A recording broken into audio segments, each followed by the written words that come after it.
Hello, my YouTube world. This is Johnny Mill coming to you today with a 100-hour review of the Toro 3000 Series Z Master with a 25 horse EFI coil. YouTube world, 100-hour review of the Toro Z Master 3000 Series. Right off the rip, built like a tank. Steel beams, look at these things, they're huge. I don't think you're gonna have an issue with cracking there. I've never cracked a Toro frame, never messed up a Toro deck. 7-iron the whole way around, 7-gauge steel, bull nose, double reinforced. It's a beast. If build quality is your thing, Toro's got you on that, man. Toro is one of the best built machines on the market.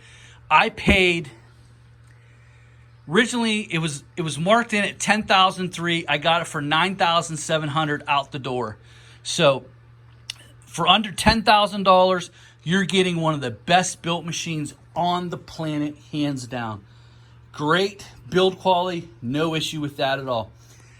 So the gas is about between 7 and 8 gallons. For some reason, I can't seem to get 8 gallons in it. It might be 7, I'm not sure.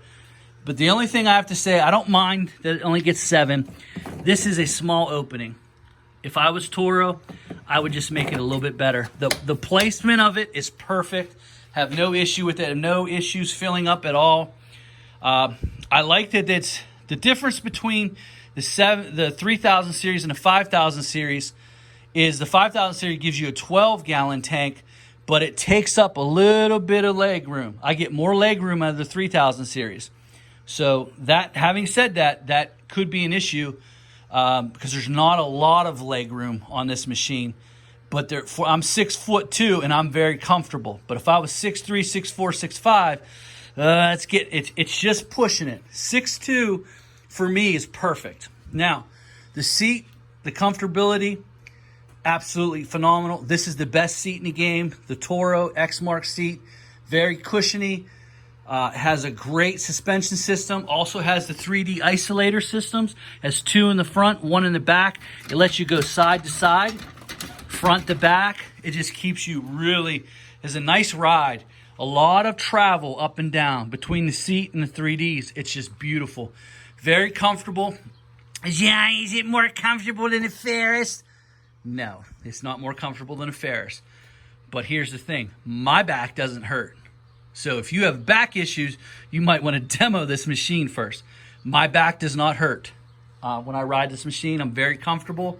It's very fast, very quick, very nimble, and very comfortable.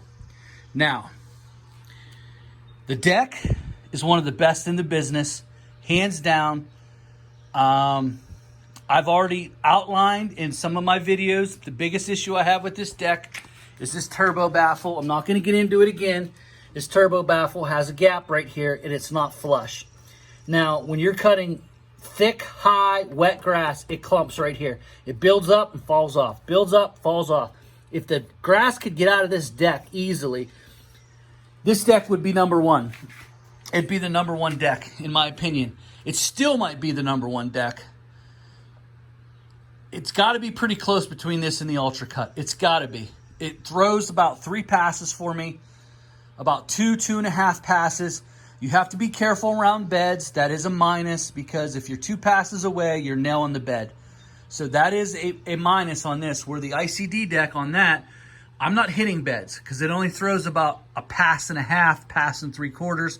So I'm not too concerned about hitting beds. Now, if you have one of these little chute blockers that I made, all this is the metal. It's the pieces from the rubber chute. I took the brackets off, bent this metal, and I just made my own. 20 bucks. 20 bucks. That's what it was, 20 bucks. Not 300, not that. All it is I put two eye hooks in. Eye hook here, eye hook here. When I'm using it, it's down in there. When I'm not using it, it's up like that. I don't have to bend over. I just push the deck pedal up. I lift it up so I can get to the eye hook. I don't have to bend over far. It works fine. Works great, actually. So for 20 bucks, I use that. So, but that is a minus. The deck is an excellent cutting quality. From 10 o'clock to 6 o'clock, cutting time. High, does not matter. If it's dry, if it's thick, it doesn't matter. This thing is a machine. I do less double cutting with this than I do with any other deck that I've tried. It's the best single cut deck I've used. Now, again, because I'm doing an honest review, I told you what I think about when you get done with a rainstorm, you're cutting a high fertilized, thick lawn. That's where the clumps start. Toro can fix that. That's fixable. So, comfortable is there. Hillside stability, unbelievable. It's like a billy goat. I'm not saying that you should cut heels with this thing, but my goodness, it is as good as that standard, if not better. It is unbelievable on a hill. Have no issues with this on a hill. I believe it's a lot to do with the gas tank. The gas tank being where it's at really keeps it grounded. It is very nimble. It's quick. It's 10 mile an hour. The hydraulics are the smoothest I've ever used. Some things that I like about these hydraulics, other than others, is it does not have a return spring. So I can actually do this one-handed. I can lift up one hand off of that, and it's not going to return back to neutral. Some may say they might like that. I do not. That returns back to neutral. I hate it. I can operate this. If I have to swat a fly off my face, I can actually keep my hand on that one, press forward, and wherever that one is pressed forward, it's going to stay there. I can swat the fly and be in total control of this mower. If I did that with that, it's going to stop and turn quickly. Excellent job, Toro, with that. These are the 3100 pumps. These pumps are right there. You can see the little orange cap on them. Right there. 3100 pumps. Johnny, I thought you liked the big boy pump, the 50. I do like the 5400s.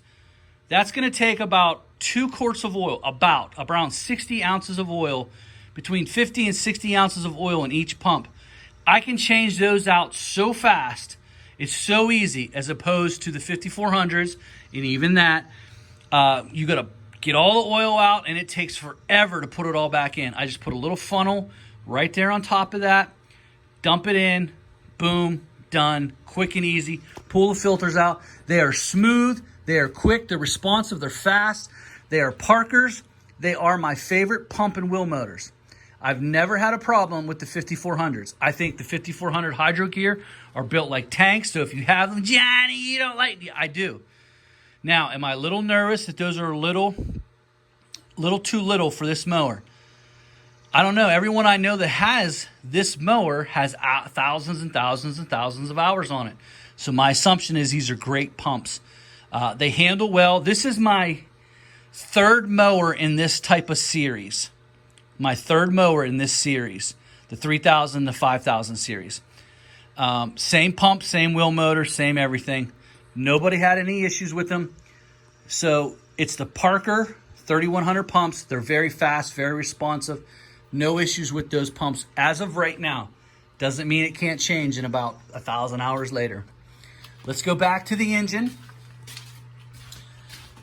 So this is a Kohler.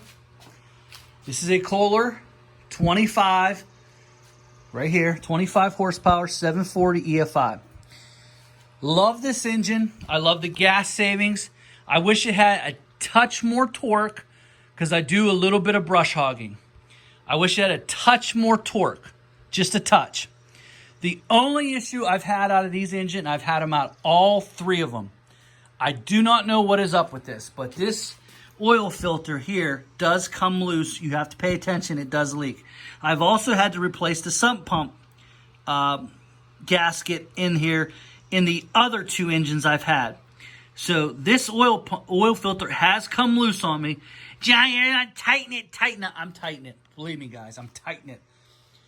I can bench press over 300 pounds. I think I can tighten.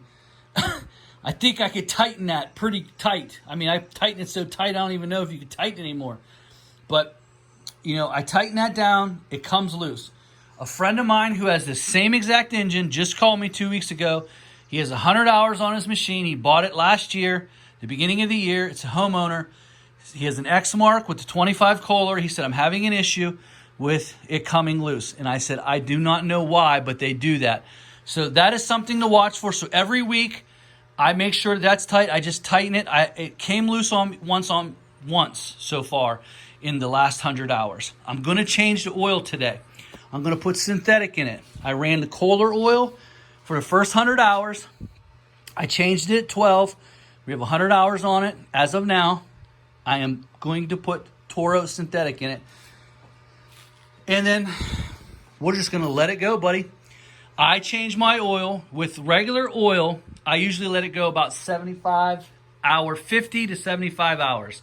Regular oil. It runs so hot that it does use a little bit of oil. I used 1 quart of oil in a month's time since I've used this. So it is breaking in. It has been very hot. So I used 1 full quart of oil in this last oil change. Now I'm going to put the synthetic in. It can handle some tougher conditions. So it can handle heat better. So I'm assuming that I'm not going to go through as much oil. I thought a quart was a lot. Some people say no. Some people say yes. But I love the engine. This is one of my top 3 engines. 25 EFI. Well, Johnny, if your engine, you wanted more engine, you should have jumped up, Johnny. Well, you're right. First of all, I don't like the Horizon. I don't like the red technology. They've had issues. I just don't like it. That's just my opinion. The second thing I don't like, and yes, it's a deal breaker, their pumps are so tight, it's like working out when you're pushing them forward. I don't know why that's like that on the X-Mark, and I can't stand it. I think it's terrible. So I don't want the 16cc pumps because it's like a workout. I jumped on my friend's mower. It's more powerful. It cuts better in thicker grass. It makes that deck even better, which is hard to believe, but it's even better. So I do like the power, but I don't like the fact that those pumps, for whatever reason, are so tight. And it's like a workout. It really is like a workout. And listen, it's hot out. I don't really want an arm workout while I'm out here mowing grass. I can touch those with my fingers and push those forward easily. No issue. Some of the stuff that I really had some tough times dealing with is in extremely wet grass, that turbo baffle. The second thing that I have, and I'm coming from a Ferris background to where, the springs go with the ground. Now you can see this deck overlaps. You can see it. It overlaps pretty good. Some of the issues that I've had is when I was going from a Ferris to this side digs in a little bit. Yes, it's 1/4 inch pitched from the back to the front. That's all good. But for some reason, this side of the deck seems, especially on any type of slant. So if I start at the bottom, I go across, turn around. When I come around and turn around, that bottom seems to have dug in a little bit. And it's because how far over that does. Now, after a couple times cutting that lawn, it doesn't do it as bad. But when I came from a Ferris cut to this cut, I noticed that. Now, I did level the deck a couple times. I checked it a couple times because I thought, man, is this deck just coming on level? And I wasn't sure about that. But turned out the deck was fine. It's just that's the way it is. On the hillside, it hangs out that much further. You can see it's a 24-inch tire. You see how far it hangs out. So the leading edge of that blade all the way out there does dig in the first couple times that you cut a brand new lawn until it gets used to it. And then for some reason, it just doesn't do it as much. But, when I came from the Ferris, that was a bother to me. So the few things that I have issue with is the turbo baffle in wet high grass. The gas tank is a little too small to fill up. The cutting edge of the deck sticks out pretty far, which is good for trim, but when you're on the side of a hill, it really does dig in. The 25 EFI the oil filter does come loose, and I don't know why that is, but it does do that. One of the greatest things I like about this deck and the X-Mark deck is the fact that I can put a accelerator grass catcher bag on there without drilling the deck. So there it is. All it does is that pin goes in, and that goes right over this lip. Right there. That's all you have to do. So that's what I do if I get into a situation where the clumps are just too much after it's rained or it's raining on me. I just throw that grass catcher on real quick, run over it real quick, pick up some of the bigger clumps, and we're off and running. That's my time, guys. Hope you enjoyed this review of the 100-hour Z Master 3000 series review. Any questions, pop them down there in the comment section.